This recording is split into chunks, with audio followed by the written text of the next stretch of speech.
So, chaps, and chapesses, ladies, we've been asked, thank you very much for turning up. Welcome back. Hope the first bounce back program worked for you. 175 people on the first one when I expected 30. This second one we've got about to run starts tomorrow, actually. They've done their homework for the first week, sent it out, and we've got about 35. So it's a bit more like this group sort of thing, a bit more, not exclusive, but actually quite nice. But I thought we'd reconvene and talk about the markets and everything else. And I've had a number of questions that have come to me before the weekend. People were asking about it and stuff like that. So I was just going to give you a bit of an update, really, on where we've seen stuff. People have been asking me what's happening in the market. My first jokey response is usually look out the window, but there's nothing happening, is there? It's in lockdown, but actually, joking aside, it's actually improving, the market, or was improving, but now we've got to summer, so this is traditional quiet down period between anywhere from, throughout July, August, everyone's taking holiday. Whether in the UK, you're taking your 2 weeks, 2-3 weeks. If you're in Europe, as Katie will tell you in a minute, you're taking your 5-6 weeks. It seems like a lot of people. Where do I predict it? I predict it coming back in, say, September. I do think it's going to improve. One of the things I was talking earlier to someone about more junior recruitment, and they were sort of saying, where had I seen that? And I've already seen that actually, pre-lockdown, it was very busy, went into lockdown, carried on for a bit, which I'll get Ava to address, and then started to get busier. So, Ava, what have you seen sort of happening for your So sort of prior to lockdown and COVID, the market was really picking up. There were a lot of roles that I was speaking to clients about and that we were working on. And then sort of beginning of March, a lot of them kind of decided, actually, we're just going to go on hold for a moment, because I think everyone kind of anticipated what's now happening. But during lockdown, it was a bit bizarre, if I'm honest. I wasn't kind of expecting to recruit certain positions, but we had a maternity cover that I recruited on a temporary 6-month basis. We also recruited the Treasury Risk Manager for Anglian Water. Yep.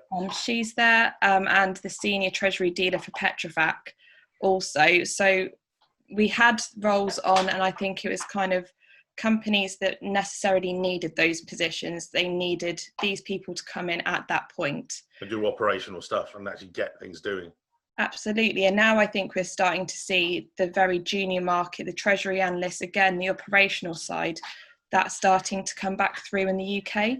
Yeah. So I think it's going to be quite nice to sort of get back on the phones and get harassing clients in a nice way. I've got to cut that out now.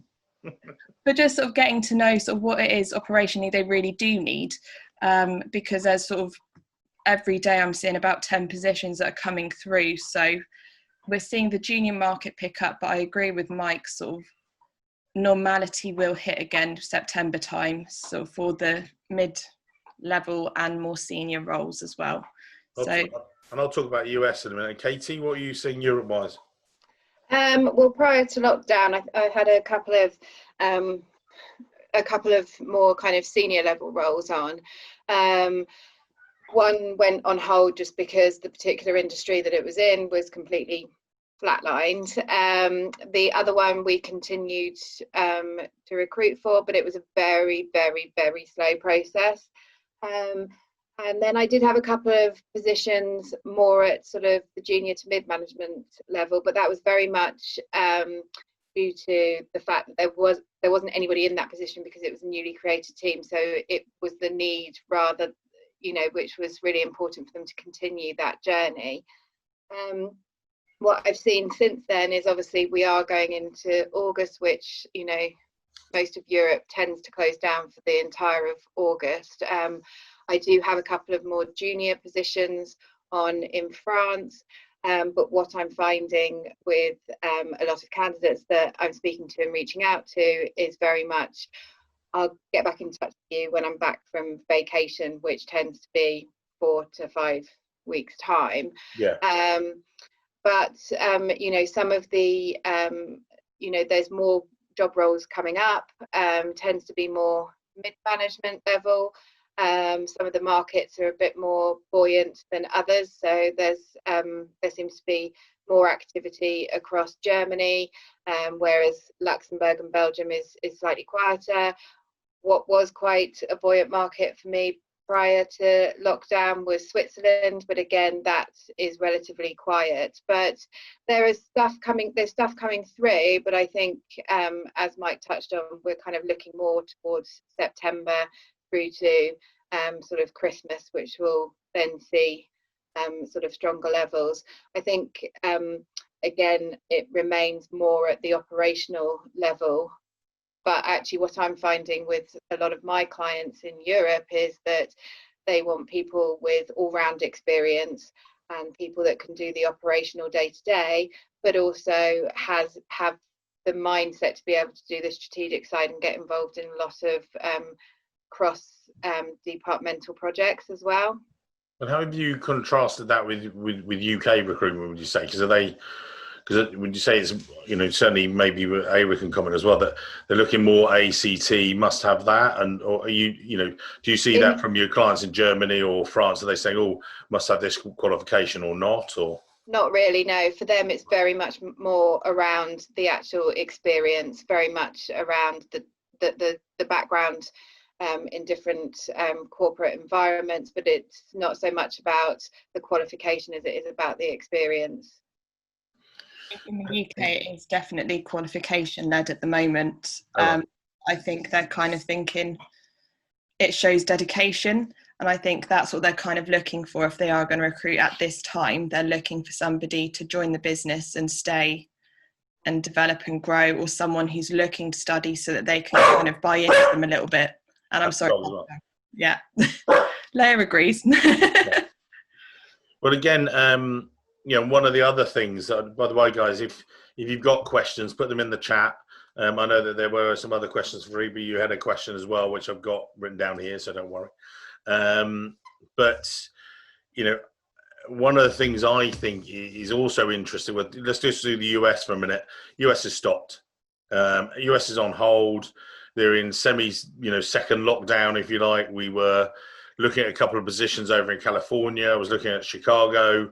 Just reached out to the guys there, and there's a couple of New York things that's starting to get back to normal a little bit more. But I think they've been harsher in the lockdown, if you like. They've had much more stricter regulation. But then the roles that are coming out, they're saying, yes, you can work from home. But, you know, is the new norm going to be everybody working from home? I don't think it is.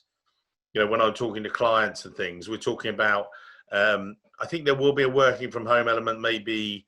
You know, people, again, I'm talking to people that are sort of doing Friday and Monday, they're working from home, Tuesday, Wednesday in the office. And, you know, just like I do a lot of networking on a Thursday, we meet clients and candidates. And so if ever you guys are free and fancy, you know, coffee and catch up over beers, that's when I tend to dedicate people. But it seems like, you know, where I've led, other people are following. But, you know, you go out, you meet your banks, you do your networking on a Thursday. But it's like, you know, dedicating different days to different things. And the Tuesday, Wednesdays, you know, when I've talked to people or whatever day it might be, that's going to be coaching junior members of staff. Or flip side, if they are the junior member of staff, being coached by a senior member of staff sort of thing. So it's, you know, it's a mix between the two sort of thing. To say USA closed down, the other bit. But I was talking to Canada earlier, and they were saying, you know, what did I predict from September onwards? And one of the key things, and again, I discussed this with Katie, if you guys look at it, I mean, you know, I'm sure all of your businesses have suffered. You know, it's, you know, I was talking to Sally Ding, the treasurer of Heathrow, and I'm on a panel session with her tomorrow. I'm moderating it. You know, this is Heathrow. You know, they're not going to build another runway. There's no planes to land on it. You know, it's, you know, the 95% drop in, you know, air flights, massive, you know, billions, 31 billion or something crazy, I think it was. They're not getting any bonuses. There are no bonuses anytime soon. You know, so those guys in previous years, when you got post-summer, and particularly September, October, November, you would be in a situation where people would be hanging on for their bonuses. They say, well, I'm not going to move yet, Mike. I'm not. This year, I can see it being fluid. Because I'm not going to ask you to put your hands up and stuff like that, but maybe if you think back to your jobs now, how many of you guys are going to be getting a bonus this year? The CFOs, I'm sure you're talking to, or your treasurers, they're going to say, hang on, be grateful for a job. This is, you can be lucky to keep it, sort of thing. And Katie, we thought the same earlier, didn't we? That we don't think it's going to be the same. I think it'll just be a steady turn, a more strategic sense at the senior levels. Yeah, no, definitely. And I think, now things are getting back to some form of normality. I think, people will, over the next few weeks definitely know whether or not they do have a job role or not. And as you said, we'll know whether or not it's likely that they are going to get a bonus. And I think that's, in sort of 4 weeks' time, that will be when we start seeing some more movement, or people that are more interested in, hearing about new things that come up. Yeah. But I think there will be more, and Ava, you were just saying there about operational stuff, there's a lot more stuff coming through, isn't there? There is, yes. Sort of when I look, sort of when we were kind of in the midst of COVID, on jobs boards, you were seeing sort of maybe 2 to 3 jobs a day, but they were the repetitive ones. Whereas now there's sort of up to 10 new jobs coming through a day. So we're starting to see a real comeback, but that is more in sort of your treasury assistant, accounts payable, treasury analyst, that level. So the very sort of payments-y, more back office side of things, I'd say. But it's positive, because look where we were a couple of months ago, it was bleak. Whereas now we're starting to see everything come back slowly, but it is coming back, which is positive again. Yeah. And then I was asked, one of the previous questions I was asked a little bit was whether or not, is age factor in relation to possibility of getting a job after COVID? If you're, perhaps a more, lower level, say analyst, manager, does that make your chance of getting back to work lower compared to, younger guys who were perhaps earlier stages of their career and just out of college ready to start? I think it's going to depend on the job. Firstly, what you're going to want to deliver, insofar as when we get some treasurers, we've recently recruited a maternity leave role, and we had some candidates who were, they were quite happy to sort of recruit at more junior level, if you like. But in actual fact, the client said, I want someone with a few more grey hairs. I want someone who's not going to be thrown by something because of maternity leave. And he said, if I'm out of the office, I don't want them to be panicking. I want them to be able to handle stuff. And so I think, there's no doubt it could be an issue that you're going to be in competition with someone doing AMCT, just coming up the ranks and really keen to do everything. But you can also have the flip side of things where you can sell on your expertise. You can sell that to the treasurer and say, look, you could take that person, but what happens if, this is a situation I've dealt with in the past. This is how I've done this. So that's certainly something I've seen as well. And I think also it goes back to what we were discussing throughout the programme, is that it really depends on the problem in hand that the actual company has within their treasury function. And actually sometimes, as you said, it takes somebody who's a little bit more experienced and has had sort of a bit more exposure to various different elements that will be the person that they trust to be able to fix that problem. So I wouldn't be put off by it. Yeah. No. And so guys, what other questions you had? I mean, the only other bits I was being asked before, and I didn't want to sort of jump in with loads of, there was asked this question and just come up with, falsities and stuff like that. The only other question, since the program, and what we'll do is this time next month, we'll get together, and what I said we'd do is we'll have already been through our bounce back 2, and those guys will be, what questions and problems they're having.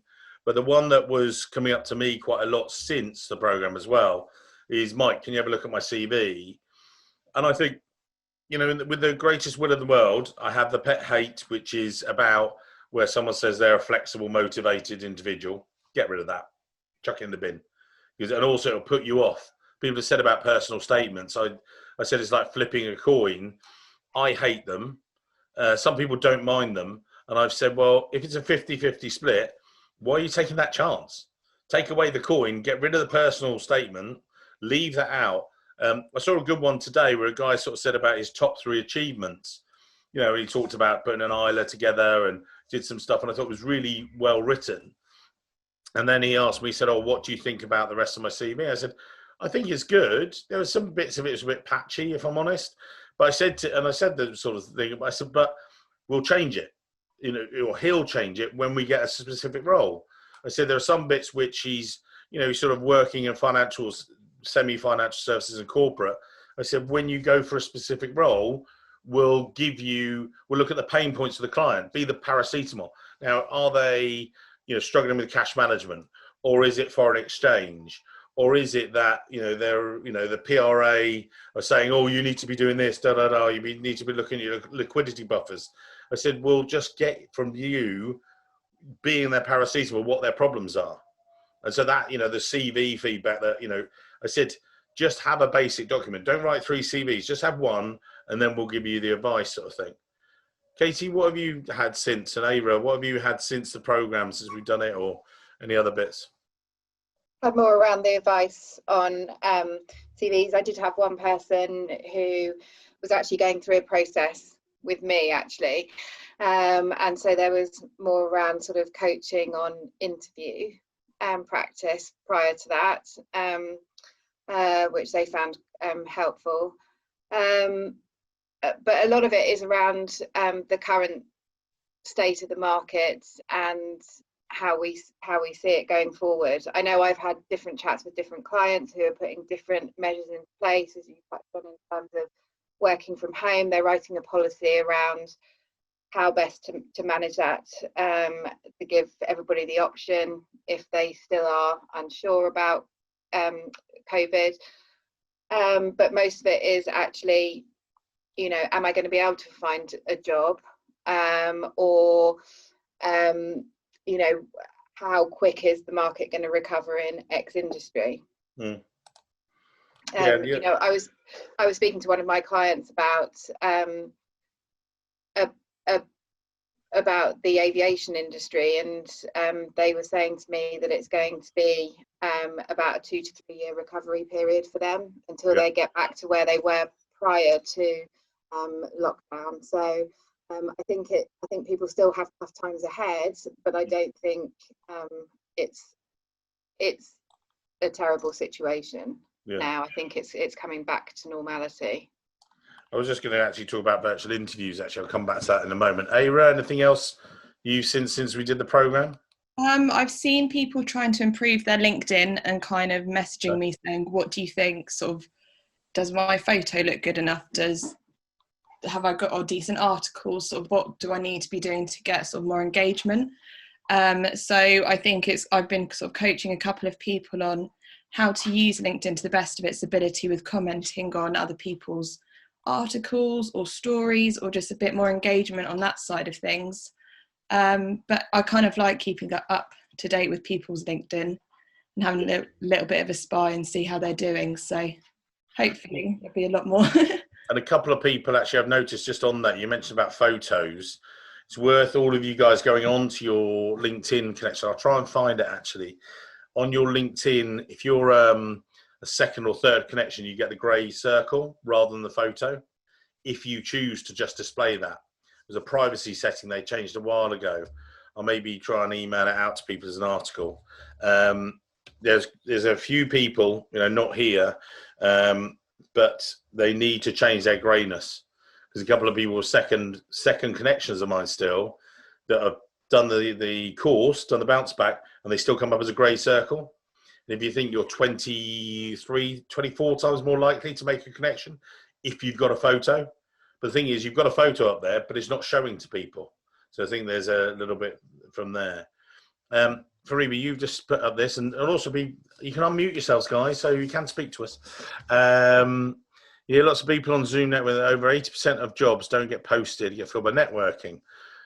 Is it true? Or is it found through people I know, or through posting? Is that through one of our rival recruiters? Because there's a guy that's doing a load of YouTube, the guy from Australia. Some of that stuff he's doing is baloney. They are talking about networking and stuff like that. Networking is a key part of it, and building a network, yes.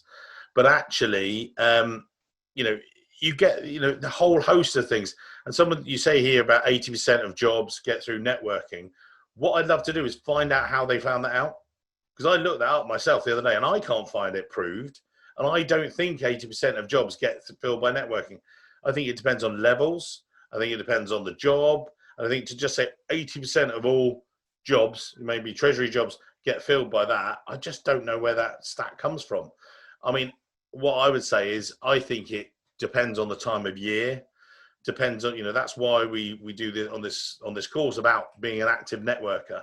And you guys are doing this by building your network. So I think, yeah, a lot of it's just sort of getting out there and, you know, meeting people and, you know, building it, you know. So I said before when we did your job search strategy, get to know your banks, get to know your relationship partners, get to know us, make sure everything's up to date, get to know you've got passive methods like LinkedIn and everything else. I mean, Katie, other ways of getting jobs, other things?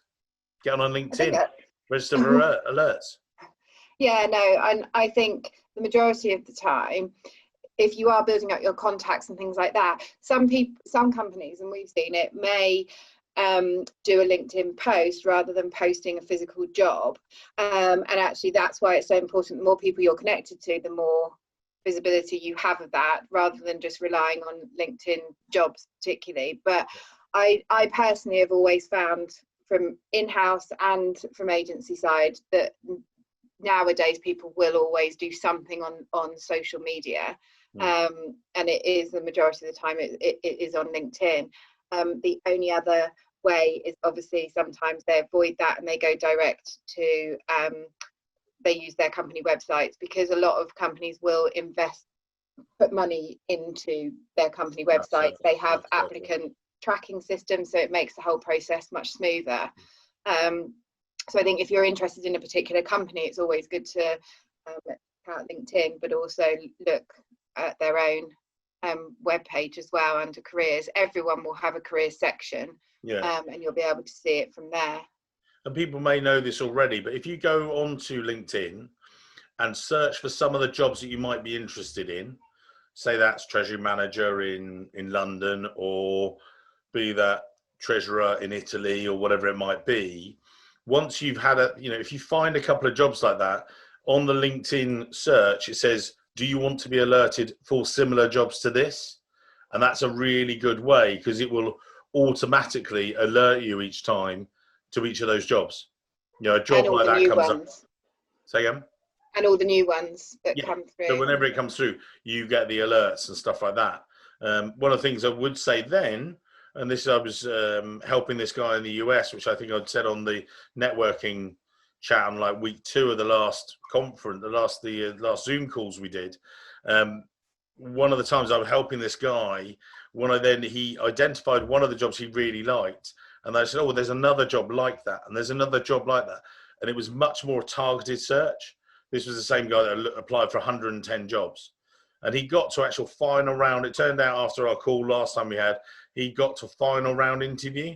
He didn't get the job, unfortunately, and stuff, but he got close to it. But getting to the final round, you know, between him and one other, you know, that's pretty good from a targeted search. So, you know, it's not about wasting your time, sort of thing. So, right, we can do another one of these in a month. And anything else? Any closing questions from anyone? Feel free to unmute yourselves. Or I know it's the end of a Monday. You're like, oh, enough of this. It's nearly holiday time. Actually, I have one more quick question. Yeah, go for it. Good. What do you feel about, again, I'm in US and I go to lots of these networking events, and something that I keep hearing is have a target list of companies. And if you don't have a target list, what it means is that you're not looking for a job. You're not searching for a job. You're sitting at your home waiting for a job to show up. And again, honestly, all my life, that's how I have found my job. I never had a target list. I may have a specific thing that I like manufacturing more than like servicing, for example, but not necessarily something as a target list. What do you feel about that? I think that, you know, trying to target companies and industries doesn't exist in treasury recruitment. in general recruitment, in finance recruitment, you know, because if you want to go and work for Merck, for example, you know, I was talking to the guy from Celgene earlier on, they have 20 guys in FP&A, but, you know, he went from Merck Treasury, where I think they had 36, 40 people. You know, he went to Celgene, they had 12, but in FP&A at Merck, they had nearly 100 people doing the program, moving around and things like that. So say you wanted to go and work for a pharmaceutical or something like that. Yes, that might be applicable if you're a general financial accountant, but you're a treasury person. If you're in treasury, you know, you're going to go to those groups and, you know, your maximum, you're looking at 3 to 6 people in a treasury. So if you walk around a room, that's not going to work. But, you know, if, you know, so I do the Windy City Summit in Chicago. When I'm going there, I'm meeting lots of different treasurers. So I think then, you know, using things like Treasury Management Association of Chicago, you know, TMAC, they're brilliant guys and stuff like that. TMANI in New York, they're really good people as well. And, you know, so they've got their own membership pages. They advertise some of their jobs. You know, they go up there. I was noticing that they got some really good jobs. That's actually, they've referred a couple of the New York jobs to us. They've said, oh, you could probably speak to Mike. He can probably help you with some good candidates. If they're more generalist treasury jobs, yeah, they're going to get people. But what I am seeing is that people are, you know, so if you're going around a general finance conference, you'll probably be the only treasury person. You could be the only treasury person in the room. It's never going to work. So it's like what you need to be doing is going to, you know, and in the UK, you go to the ACT conference. You know, that's why I spoke on the ACT panel last week. You know, we were in front of, you know, 1,000 people that were tuning in and talking on I was talking on the panel and things, you know, targeting your audience. I think that's the key thing. And when you are looking, you know, don't forget to have your elevator pitch. You know, we talked about it the other day, and it's like when you're meeting someone, you know, who you are, what you do, and, oh, here's my card. If you hear of something like this, you know, please keep me in mind. Or do you know someone that might be interested in sharing, connecting on LinkedIn and things like that? So does that answer the question a bit? Yeah, it did. Thank you. Pleasure. Cool. That it? We all done for the day. See you in a month. Yeah, on the beach. Carl, I don't want to see you in your Speedos. I'm watching you. Yeah. I'll be in my Speedo, so it's all right. Right. Thank you very much, everyone. Thank you. Speak to you soon. Have a good one. Bye-bye. Bye. Bye.